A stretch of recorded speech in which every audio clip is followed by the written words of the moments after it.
Jadi dia ini aji mumpung, dia beli tanah ribuan hektar, tapi nanti dia tidak menyiapkan wisata untuk umat, untuk masyarakat dari tanah dia yang dia beli. Tapi dia fasilitas sosialnya, pasum dan pasosnya itu nanti dari PSN itu, tanah rakyat, tanah asli dari masyarakat Tangerang itu. Nah ini pinter, makanya jadi pengusaha itu kudu pinter. Cuma sayang, ini dia sudah beli ribuan hektar di sawah itu, di darat, PSN di tengah itu dikuasai, laut juga mau dikuasai. Dan ini yang hari ini kemudian memicu gejolak di Tangerang. Nah, kalau menteri-menteri yang sekarang sih mungkin dia tidak ikut, tapi menteri dulu gitu. Luar biasa. Bupati yang zaman dulu ikut-ikutan geter-geter ini, Bupati Bekasi Bupati Tangerang, Sekda segala macam ini. Nah ini tantangannya banyak Jawa Barat. Ya, menteri-menteri ya secara bil jumlah sih banyak yang bagus, tapi banyak juga yang masalah. Dari anak buah Pak Prabowo ini, Pak Prabowo-nya kan luar biasa, semangatnya anti penjajahan, kita harus menunjukkan jati diri bangsa. Tapi beberapa menterinya ada yang bermasalah. Menteri petugas utusan khusus kemarin datangin Rizik Sihab, ngapain ke pemuda minta nasihat tentang kepemudaan kepada Rizik Sihab.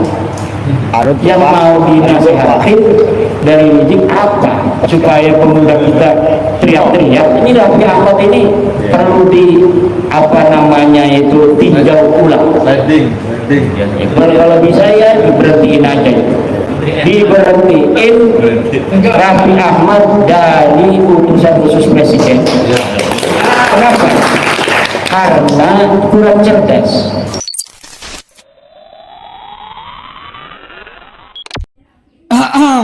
Ini adalah narasi terbaru Kiai Haji Imaduddin dan mungkin sudah sedikit berbeda dengan sebelumnya. Di sini tapi saya bingung sebetulnya sikapnya gimana sih?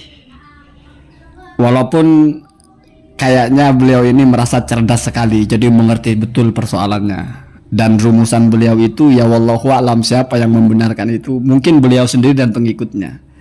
Ketika bilang bahwasanya jadi kepintaran Pak Aguan lah, kepintaran, dan harus kita tiru itu, makanya harus pintar lah, atau itu bercanda saja ya, adalah dia beli tanah untuk dibangun properti perumahan, lalu tuntutan atau kewajiban mengadakan atau menyediakan fasum, fasilitas umum atau fasos, fasilitas sosial, agar tidak mengurangi lahannya, agar tidak memakai lahan yang dibeli itu, maka dia menggarap PSN. Jadi PSN itu sebagai fasum. Saya agak bingung. Kalau tidak salah PSN itu mau diisi sirkuit, mau diisi restoran, mau diisi wisata. Itu apa fasum, Pak? Apa itu fasum propertinya PIK 2? Apa bagaimana sebetulnya? Ya Allahu alam lah, ini nggak bicara masalah kitab. Bicara masalah kitab aja bebas, apalagi bicara masalah ini. Cuman yang tidak terlalu tegas itu kok di tengah-tengah menarasikan kita tidak boleh dijajah, tapi tidak muncul kalau ini bentuk penjajahan atau apa. Tidak muncul kita harus lawan, tidak boleh dikuasai, tidak muncul itu. Justru hanya memetakan saja, malah yang muncul suruh mecat Raffi Ahmad gara-gara berkunjung ke Habib Rizik, kurang cerdas. Kalau nggak salah kelanjutannya itu bicara ya menilai Menteri Agama juga tidak terlalu bagus karena ongkos naik haji masih mahal katanya.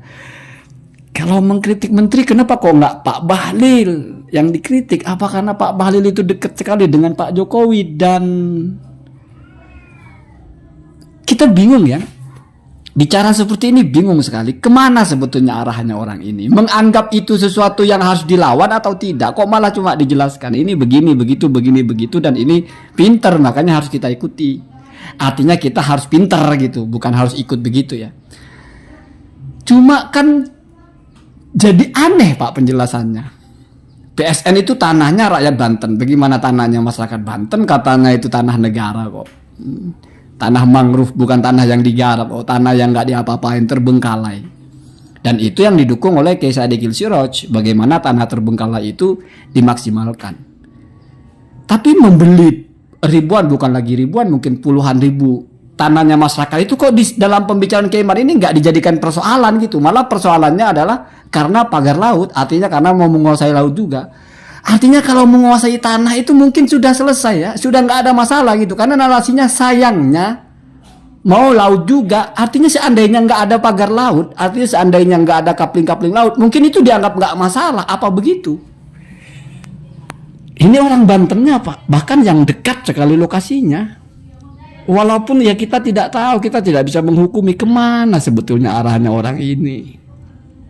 Yang jelas dilawan itu Balawi aja kayaknya. Pokoknya kalau ada Balawi, siapapun masalah, menterinya datang, staf khusus datang, tidak cerdas langsung.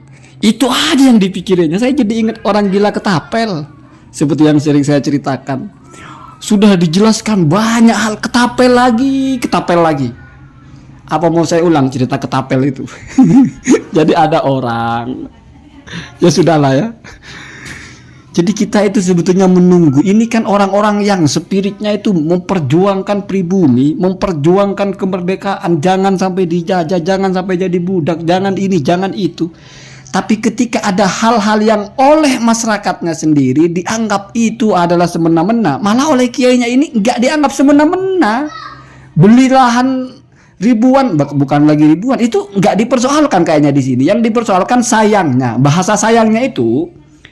Ya, kalau kita cerdas memahami, ini sebetulnya nggak ada masalah. Sayangnya dia kelewatan. Jadi yang menjadi masalah kelewatannya itu. Artinya kamu makan 1 kilo ini nggak ada masalah. Sayangnya kamu masih mau nambah setengah kilo. Berarti yang jadi masalah apa Pak? Bukan yang sekilo Pak, tapi yang setengah kilo.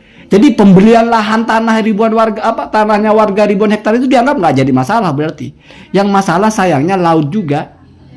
Seandainya nggak laut juga ya beres. Dan ketika PIK 2 ngambil PSN itu kecerdasan mereka. Aji mumpung bahasanya.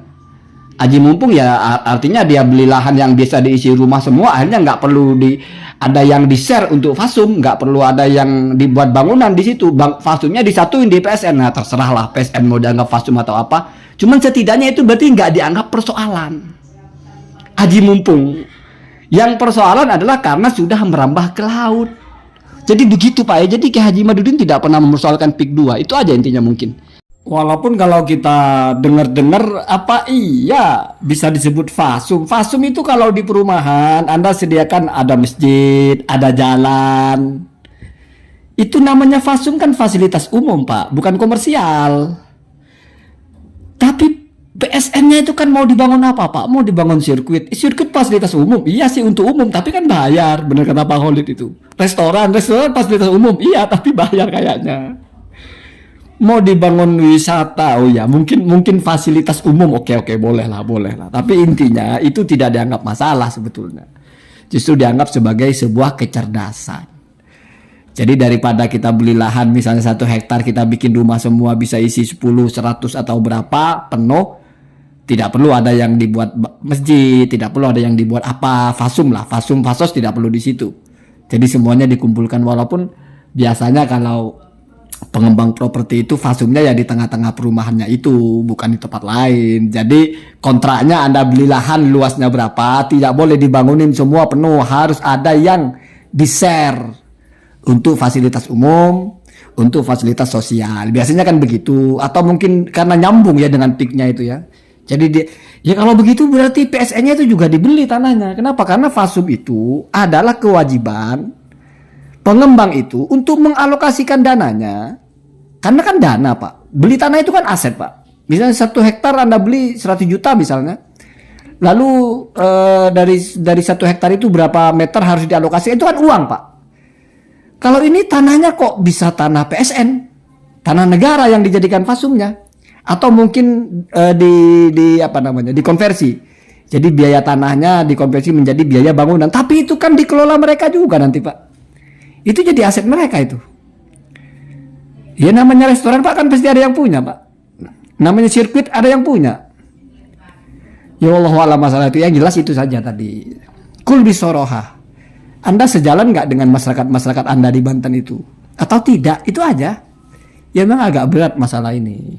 Kenapa? Karena kita memang sudah biasa terbuai dengan narasi-narasi yang tidak jelas.